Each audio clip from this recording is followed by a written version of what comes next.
بسم اللہ الرحمن الرحیم۔ سورۃ المائدہ آیت نمبر 69-70 یہ آج کا ہمارا سبق ہے۔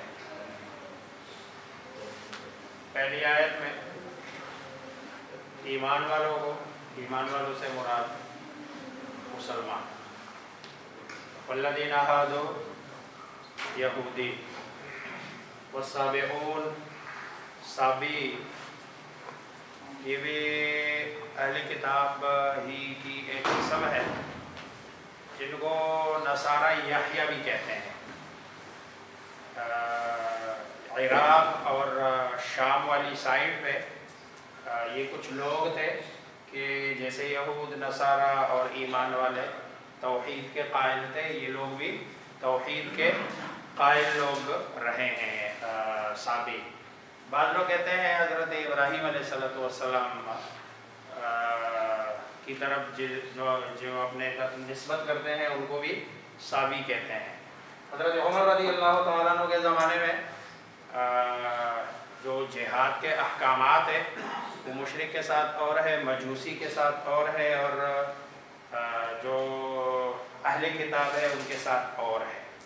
حضرت عمر رضی اللہ تعالیٰ عنہ نے اپنے زمانہ خلافت میں سابیوں کے ساتھ بھی یہود و نصارہ والا معاملہ جنہ کیا تھا۔ اب یہ اس کے بعد نصارہ ہے، گویا کہ یہ دنیا میں یہ وہ اقوام ہے کہ جو توحید پرست ہے اور توحید کو ماننے والے ہیں۔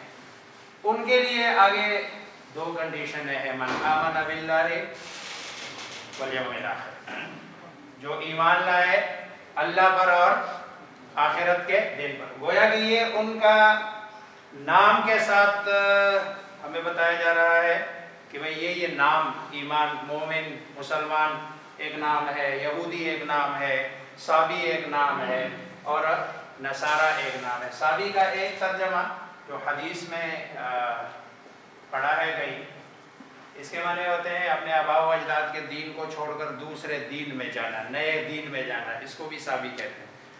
چنانچہ کتاب المغازی میں جہاں جہاد کی بات ہوتی ہے، جب حضرت خالد ابن ولید رضی اللہ تعالیٰ عنہ کو رسول اللہ صلی اللہ علیہ وسلم نے غزوے میں بھیجا تو وہاں جو مقامی لوگ تھے وہ سجدے میں جا کر انہوں نے کہا سبقنا سبقنا سبقنا سبقنا، گویا کہ ہم نے اپنے آباء و اجداد کو دین کو چھوڑ کر نئے دین میں گویا کہ ہم کیا ہوئے داخل۔ وہ بتانا یہ چاہ رہے تھے، ظاہری بات ہے ان کو تو نہیں پتا تھا نا کہ یہ جو آنے والے لوگ ہیں اسلام کیا ہے، مسلمان کیا ہے، یہ ان کے علم میں نہیں تھا۔ تو انہوں نے گویا کہ اپنی مسلمانی کے لیے ایک لفظ استعمال کیا اس موقع پر کہ سبقنا، یعنی ہم اپنے آباء و اجداد کے دین کو چھوڑ کر جو نیا دین تم لے کے آئے ہو۔ اس کے باوجود صحابہ کرام رضوان اللہ تعالی علیہم اجمعین میں سے کچھ نے ان کو قتل کیا۔ رسول اللہ صلی اللہ علیہ وسلم کو پتہ چلا، اپنے ناراضگی کا اظہار کیا کہ بھئی آپ ان کو پوری بات تو کرنے دینا، ان سے پوچھ تو لیتے آپ لوگوں نے ایسا کیوں کیا۔ تو یہ جو چار لوگ ہیں، اور یہ آیت پہلے پارہ نمبر 1 میں بھی گزر چکی ہے۔ من آمن باللہ، جو ایمان لائے کس پر؟ اللہ پر۔ پہلے بھی بتا چکا ہوں کہ اللہ پر ایمان لانے کا مطلب یہ نہیں ہے کہ صرف اللہ پر ایمان۔ اللہ پر ایمان لانے کا مطلب یہ ہے کہ اللہ کی طرف سے جو بھی ہمیں حکم دیا گیا ہے اس سب پر ایمان، یعنی اللہ پر ایمان لانے کا مطلب اس کے رسول پر، اس کے ساتھ ایمان لانا ضروری ہے۔ من آمن باللہ، جو اللہ پر ایمان لائے، اب چاہے نصارہ کی کتابیں ہیں یا یہودیوں کے ہیں، ایمان والوں کے ہیں۔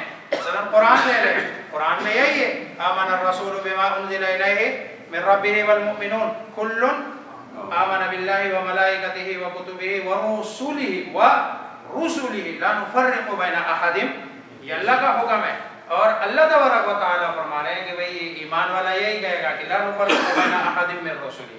اسی طرح ان کی کتابوں میں بھی یہی ہے کہ بھئی تم نے جو نبی آئے گا اس نبی کی بات کو ماننا ہے، اور یہ نبی کا ماننا من اطاع الرسول فقد اطاع اللہ، جس نے رسول کی اطاعت کی اس نے گویا کہ اللہ کی اطاعت کی. جو رسول پر ایمان لایا گویا کہ وہ اللہ پر ایمان لایا. تو رسول اور اللہ کو ایک دوسرے سے جدا نہیں کیا جا سکتا ہے, اور جو چیز کامن ہو اس کو بیان کرنے کی ضرورت نہیں ہے. اب اگر یہاں نہیں ہے تو پورا قرآن بھرا پڑا ہے کہ رسول اللہ صلی اللہ علیہ وسلم جو نا قرآن میں اللہ فرماتا ہے ما آتاکم الرسول فخذوہ, جو تمہیں تمہارا رسول دے اس کو لو, وما نہاکم عنہ فانتہوا, اور جس سے رسول منع کرے اس سے کیا ہو جاؤ, رک جاؤ. ظاہری بات ہے یہ کس کا حکم ہے, یہ اللہ کا حکم ہے.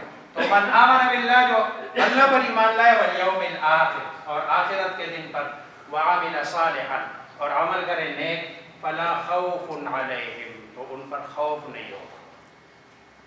جو آنے والے مشکلات ہے, مصائب ہے, اس پر خوف نہیں ہے. ولا هم یحزنون, اور جو پیچھے آپ پر کوئی مصیبت آئی ہے تو اس پر کوئی غم بھی نہیں ہوگا. قرآن کریم میں 3 الفاظ ایسے ہیں کہ جو مطلب بندے کو نا امیدی سے امید کی طرف. ایک ہے لا تقنطوا من رحمت اللہ, لا تخافوا, ڈرو مت, ولا تحزنوا, اور غمگین بھی مت ہونا. یہ 3 آیات ہیں جو پریشانی سے بندے کو نکالنے والی آیات ہے. ان الذین آمنوا, بے شک وہ لوگ, آمنوا جو ایمان لائے, والذین ہادوا, اور جو یہودی ہوئے, والنصارى والسابقون, اور سابی, والنصارى, اور نصارى. من, اب ان میں سے کوئی بھی جو آمنا ایمان لائے حقیقت میں, باللہ اللہ, والیوم الآخر, اور آخرت کے دن پر, وعمل صالحا, اور عمل کرے, صالحا نیک. اب عمل صالح کیا ہے؟ عمل صالح یہی ہے کہ جو اللہ کے رسول نے بتایا.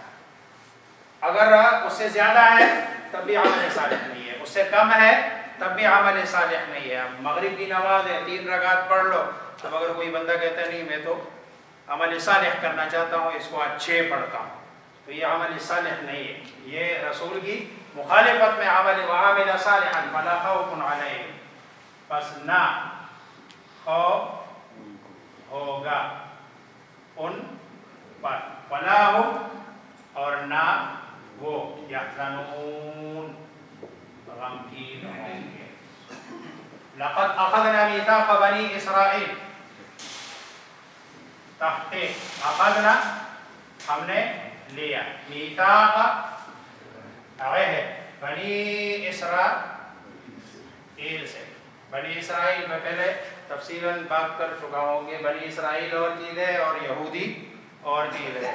وَأَرْسَلْنَا إِلَيْهِمْ رُسُلًا, اور بھیجے ہم نے, الیہم ان کی طرف,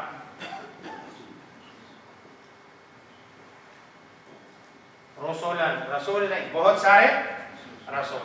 کلما, جب بھی, جاء آئے, ہم ان کے پاس, رسول, رسول, بما لا تہویٰ.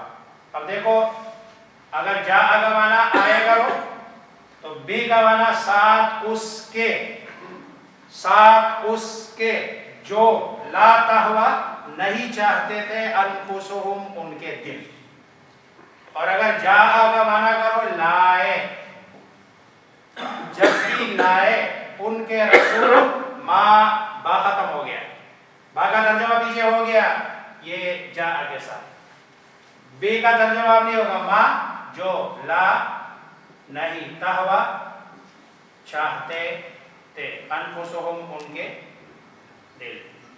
یہ اردو کا لفظ ہے ہوائے نفسانی جس کو ہم کہتے ہیں. کلما جاءہم رسول, بھئی جاء اگر با کو ساتھ ملا تو لائے ترجمہ ہے, اور اگر با کو نہیں ساتھ ملا تو آئے, لیکن پھر با کا ترجمہ ادھر ہوگا ساتھ اس کے, یعنی آئے ساتھ اس کے جو اس کو. تو جب بھی کوئی لائے ان کے رسول وہ جو نہیں چاہتے تھے, اس کا مطلب یہ ہے کہ ہمیشہ دین کی مخالفت میں جو عمل دخل ہوتا ہے وہ اپنے کس کا ہوتا ہے, خواہشات نفسانی کا ہوتا ہے. دیکھو قرآن کہہ رہا ہے بما لا تہوا، جو ان کا دل نہیں، جو ان کی چاہت تھی، چاہت کے مطابق اگر کوئی بندہ کر دے تو ظاہری بات ہے اس کو تو وہ مانتے تھے. فَفَرِيقًا كَذَّبُوا فَرِيقًا، بس ایک فریق، کذبوا جھٹلایا، وَفَرِيقًا يَقْتُلُونَ اور ایک فریق کو انبیاء کو قتل کرتا. اب یہ خواہشات نفسانی کے خلاف آج بھی اگر دین کا کوئی مسئلہ میری چاہت کے مطابق ہے، جو میرا دل چاہ رہا ہے، تو وہ مجھے قابل قبول ہے. لیکن اگر میری چاہت کے خلاف ہے تو پھر مجھے وہ لگتا ہے ایسا ہے کہ بھائی یہ دین نہیں ہے. تو ساری بات اپنی چاہت پر ہوتی ہے. اور یہی یہود و نصارہ کا تھا کہ فریقاً کذبوا، انہوں نے جھٹلایا انبیاء کو، اور ایک فریق کو آگے بڑھ کر انہوں نے کیا کیا، انبیاء علیہ السلام کو روایات میں آتا ہے ایک ایک دن میں انہوں نے ہزاروں انبیاء کو قتل کیا. اور وہاں چونکہ پہلے انبیاء کا اس طرح کا تصور نہیں تھا جیسے آج کل ہے. وہاں تو ہر بستی میں، ہر محلے میں، ہر گاؤں میں الگ الگ نبی ہوتے تھے اور ایک رسول ہوتے تھے جو اس پورے اس کو یوں سمجھ لے کمانڈ، تعلیمات اس پر آتی تھی اور پھر یہ تعلیمات آگے جا کر بانٹی جاتی تھی. تو یہ قتل کرتے تھے اپنے انبیاء علیہ السلام کو. وحاسبوا، اور گمان کیا انہوں نے، اللہ تکون، ان یہ کہ لا نہ تکون ہوگا، فتنۃ عذاب یا آزمائش، دونوں معنی ہیں قرآن میں ایک جگہ ہے ذوقوا فتنتکم، ذوقوا فتنتکم اے ذوقوا عذابکم، چکو اپنے کس کو، عذاب کو. تو فتنہ عذاب کے معنی میں بھی ہے. تو یہاں اللہ تکون فتنہ کہ نہیں ہوگا عذاب، وہ اس گمان میں تھے.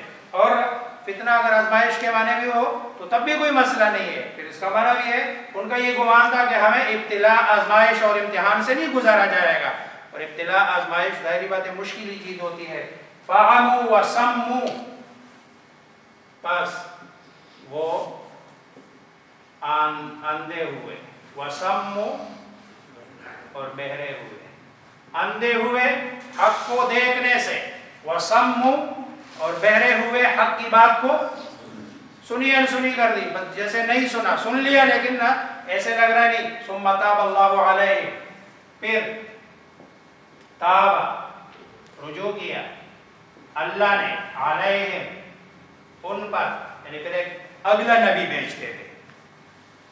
ثم تاب اللہ علیہ کا مطلب یہ ہے پہلے نبی کی بات سنی انسنی کر دی، اللہ کے عذاب میں آ گئے اور اللہ تبارک و تعالیٰ نے اس نتیجے میں ان کو بہرا گونگا کر دیا کہ بھائی وہ نہیں سن رہے، حق کی بات کو نہ سن رہے نہ دیکھ رہے ہیں. لیکن پھر اللہ تبارک و تعالیٰ نے پھر ثم تاب اللہ علیہ، پھر اللہ تبارک و تعالیٰ رجوع کرتے ان کے اوپر. لیکن ثم عموا وسموا کثیر منهم، ان میں سے پھر بھی اکثر وہی حق کی بات کو دیکھتے بھی نہیں تھے اور حق کو سنتے بھی نہیں تھے. واللہ بصیر بما یعملون، اور اللہ خوب دیکھ رہا ہے بما یعملون، جو وہ کرتے رہے ہیں اور جو وہ کرتے ہیں.